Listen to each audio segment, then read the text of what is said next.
You want to know what real victory sounds like? It's not a parade, not a standing ovation, not even the roar of a V12 engine bouncing off the trees at golden hour, although, yeah, that last one comes pretty close. Sometimes real victory is just the feeling of shutting your front door and knowing deep down you earned your peace, even if you had to drag it out of the mud kicking and screaming with your bare hands. But let me back up a sec because trust me, you're not going to believe how all this started. See, when I was a kid, I had this poster on my wall. Neon green Lamborghini, all wings and rage and angles. You know the one. Most boys grow up and realize that kind of dream is just a fantasy, but not me. I kept it taped up through high school, college, through the lean years when I was coding for 16, 18 hours a day, living off noodles, chasing something nobody else believed in. Eventually, though, the grind pays off. My little app hit big like, oh my God, I can breathe big. So like any rational adult, I bought a house responsible right in this storybook suburb called Coventry Hills. Perfect lawns, mailboxes all in a row, a kind of eerie quiet you only get in places where the real drama stays hidden behind the blinds. I was the only black guy on the block, which, yeah, you notice. You get the awkward hellos, the welcome to the neighborhood that feels like a dare and a warning at the same time. Still, it was my sanctuary, my own little castle, and I was finally ready for the crown jewel. A 2023 Lamborghini Verde Mantis Green, so bright it looked radioactive. That car wasn't just a car. It was every late night, every no I ever heard made real sitting right there on my driveway. The day it arrived, I felt like a kid on Christmas. I'm talking heart-pounding, can't stop grinning the whole bit. Flatbed rolls up the driver, peels back the cover, and I swear to God the sunlight actually sings. I'm circling the car, running my hand along the bodywork, soaking it all in, when I notice the curtains twitching. Mrs. Davidson peering out from behind the blinds. Old man across the street pretending to prune his roses, but his eyes are glued to my new ride. Gave them my best, hey neighbor smile, but got nothing back but suspicion and retreat. That's when I realized I hadn't just parked a car in my driveway. I dropped a neon bomb in the middle of beige suburbia, but you know what, I was too high on joy to care. Slid behind the wheel, doors scissoring up, just breathing in that new leather and possibility scent when I saw her. Power walking up the sidewalk. Blonde hair, helmeted in hairspray tennis whites, sunglasses big enough to block out reality and wait for it, a clipboard. There it was. The HOA president, the myth, the legend, right on schedule. My realtor had warned me about her, whispered, like he was talking about Voldemort. Keep your grass exactly 3 inches. Never leave your trash cans out past 6. All that. She didn't say hi. Didn't even look at me at first. She circled the Lambo like it was a crime scene, running her finger along the spoiler, checking for what? Evidence. Finally, I stepped out and tried for friendly. Morning. Beautiful day, isn't it? She took off her shades, blue eyes sharp as barbed wire, and gave me a look like I'd just tracked mud onto the Queen's carpet. And then she said it. The line that sucked all the oxygen out of the moment. I'm not entirely sure how you people afford things like this, but I'm sure a vehicle of this theatrical nature is a clear violation of our community's aesthetic standards. Yeah, you people. My heart started hammering, but I kept my voice steady. What exactly do you mean by that? She just waved a hand, bored. Don't be difficult. We have standards.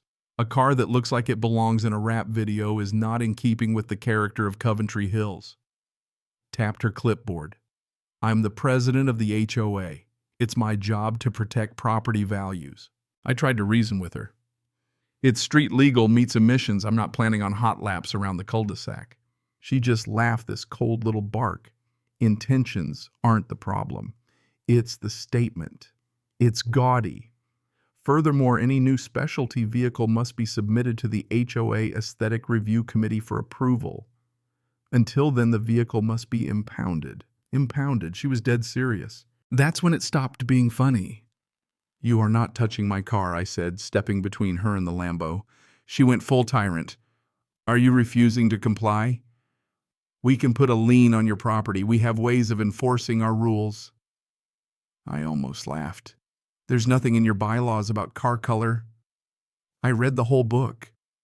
She puffed up, gripping that clipboard like it was a sword. "We have broad authority over aesthetic harmony. This is disharmony." I just shook my head, turned for my door. "This conversation is over. Bad move." She shrieked, "Don't you walk away from me. I am an officer of this association. You will show me respect." I just said, "Respect is earned," and closed the door. You'd think that would be it. Let her fine, whatever. But oh no. Next thing I know, she's pacing outside, phone pressed to her ear, gesturing like a dictator on parade. 10 minutes later, a white security SUV rolls up, 2 guards in polyester uniforms, looking as confused as I felt. The old guard tried to talk sense. "Ma'am, I don't think we can tow a man's car from his own driveway." She wasn't having it. "You work for me. Secure the vehicle until the tow truck arrives." At this point, I pulled out my phone. "Call your tow truck. I'll call the real police and a lawyer." She actually smirked. "Go ahead. The police won't interfere in HOA matters." But I called anyway, reporting attempted theft. The tension was so thick, neighbors started gathering, pretending to water plants just to get a front row seat. The police rolled up a young officer, stepping out instantly, hit with the HOA president's sugar-coated performance. "Just a simple HOA matter, officer." She spun her version, painting me as the troublemaker. The cop listened, then told me, "Sir, this is a civil dispute, not a criminal matter. We don't enforce HOA bylaws." Then turning to her, gave her a wink and told her to make sure her rules were in order. Drove away. Just like that, she had official permission to do whatever she wanted. She turned to the guards. "Tow truck is 5 minutes out. Secure the vehicle." The old guard hesitated. "Ma'am, I still don't feel right about this." She snapped, "Do you want a job tomorrow?" That did it. He sighed and took his place. When the rusty tow truck rolled up, I filmed everything. License plate, company, logo, the whole circus. She handed the driver a sheet from her clipboard, and with the neighbors watching, my Lambo was strapped up and hauled away like a stolen bicycle. I caught every second on video. As she strutted off, she took a call, voice turning sweet as pie for her grandchild, promising a special surprise this weekend. That line nagged at me. Once the car was gone, I called my lawyer, who nearly choked when he heard the story. "Send the video now. This is grand theft, auto conspiracy, abuse of power. The police officer's in trouble too." Then it hit me, maybe this wasn't about power or racism or even the HOA. Maybe she wanted my car for something. I logged into the car's GPS app. There it was. Not at the tow yard, not at the police impound, but in the garage of a fancy house on the other side of town. Her house. That special surprise wasn't for the HOA. It was for her grandkid or a car show or maybe just her own ego. My lawyer filed an emergency injunction. The state police got involved. We found out she'd registered my car for an exclusive car show at her son's country club.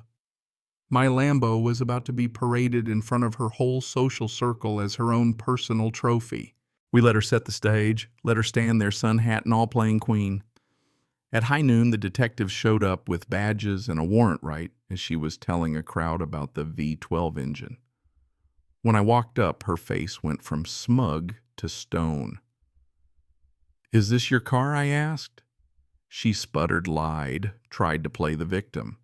The detectives read her rights in front of everyone. I proved ownership with the GPS and remote unlock. The crowd went wild, phones everywhere, catching her meltdown as they cuffed her and led her away. Her son looked like he might faint. Driving my car home from that show engine, screaming, I felt something deeper than pride. I'd survived. I'd defended what was mine. And when I pulled into the driveway, neighbors came over not just to gawk, but to apologize, to thank me for standing up to share champagne and cookies. The HOA queen got probation, the board collapsed, bylaws got reformed, and the neighborhood started looking a whole lot more colorful. But victory's a moving target. A year later, her son came at me with lawyers and PR firms spinning a story about elder abuse and exploiting her fragile state. Strategic lawsuits, fake news articles, whisper campaigns, trying to break me by ruining my name and foundation. For a minute, I almost let them. But then I turned the tables. Hired a PI, found the son was embezzling millions from his investors to fund the vendetta, quietly dropped the proof on the right desks. Suddenly, their lawsuit vanished, a public apology showed up in the papers, and my foundation kept right on helping folks stomp out petty tyranny. So what's the point? Success isn't the car or the house or the perfect lawn. It's the guts to defend your dream when the world tries to rip it out from under you. It's building something better out of chaos. Yeah, the Lamborghini is still in my garage. I drive it on sunny days, engine roaring like a green dragon down Coventry Hills. But the real trophy is peace, the kind you fight for, the kind you share, the kind that lasts even after the cameras stop rolling. Now, let me ask you, what would you have done if you were in my shoes? Would you have fought back or let the queen win? Drop a comment. Tell me your story. Let's talk about what justice really looks like. Because trust me, sometimes karma needs a little help.